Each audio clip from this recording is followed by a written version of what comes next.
Listen, big beautiful tax bill passed, and I don't care if you lean left, right, or upside down. You can complain about how it helps the rich, or you can use it to stop giving away your money.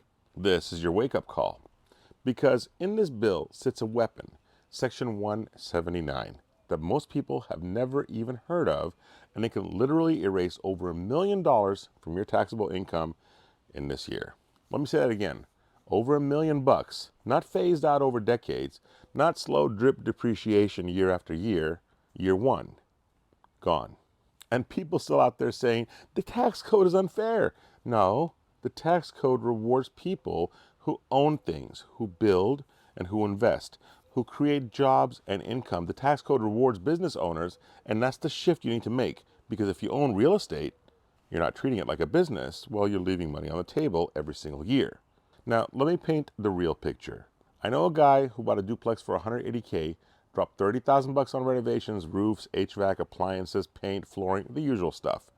He used Section 179 to write off nearly the entire thing, took a six-figure income and shaved it way down, got a massive refund, and now he owns a cash flowing asset that pays him month over month over month and appreciates over time. That's how wealthy people do this. They don't spend money, they reposition money into assets and use the tax code to fund it. Now, here's what people get wrong about Section 179. They think it's just for buying trucks, like, oh yeah, I'll get a G-Wagon and write it off. That is a fraction of the story.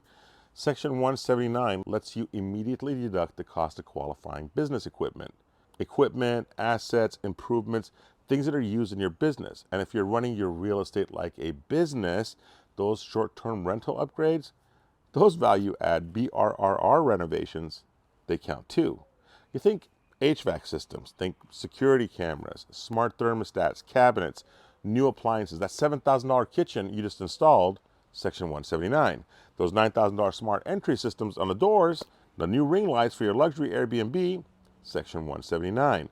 Now here's the kicker. If you do this inside a proper entity like an LLC or an S corp, or however your CPA structures it, you're not just an investor anymore. You, my friend, are a business owner. And by the way, I'm not a CPA, I'm not a licensed tax person. I'm a real estate guy. I want to talk to you about this stuff. So consult your CPA, even that guy your mom made you go to that you've been sitting with for the past 5 years who doesn't understand anything I'm saying here. Go and talk to them. So what does this actually do?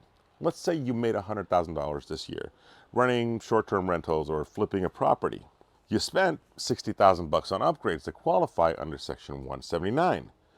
Now you're only taxed on 40,000 bucks.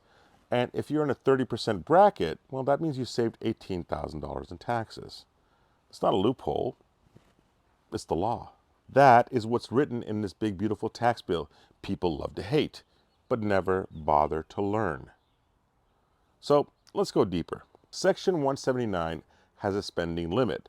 For 2024, you could have deducted up to $1.22 million in qualifying equipment. Phase out doesn't start until you hit $3 million in total purchases. Most real estate folks, you're nowhere near that ceiling. You're in a sweet spot. Now here's where this gets tactical. Are you doing a BRRRR deal? Buying a distressed property for 200,000 bucks, you drop 75,000 bucks in upgrade, everything from smart home systems to new HVAC and flooring. You place it into service this year, you can write off most, if not all, of that 75,000 bucks right now, as long as it qualifies and you're set up right. Even better, you now have a property that appraises higher, supports a refi, pulls out cash, and the IRS, they help fund it. Now, I know some of you are like, dude, what's the catch? Here are the basics. The asset has to be used for business purposes more than 50% of the time. It has to be placed in service this year, meaning it has to be installed, operational, and being used. You can't write off more than your net business income, so no writing off $200,000 in losses if your business made 20,000 bucks. Bonus depreciation is separate, but you can often combine it with 179 for even bigger tax savings, like a level up.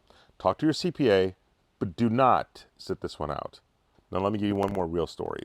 A family I know bought a mountain cabin up by Clear Lake to use as a short-term rental. They spent 50,000 bucks outfitting it. Hot tub, high-end furniture, all the little touches that made it 5-star. They structured it right. ran it like a business, and guess what? The entire 50K went under Section 179. They used the tax savings to buy their next property. Now they're scaling with pre-tax dollars. And you're wondering why they seem to get ahead faster than you? Look, the tax code is a blueprint. It's not punishment. And Section 179 is a big, bold page in it that says, if you're building something, if you're buying assets, if you're investing, we will reward you. So let me ask you, are you going to keep scrolling TikTok or watching the news talking about how unfair everything is?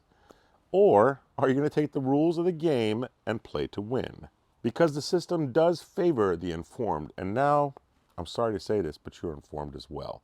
DM me if you want help figuring out how to structure your next deal. Subscribe or follow if this kind of real talk gets your wheels turning. And hey, let's stop giving away your money. Yeah? Giddy up.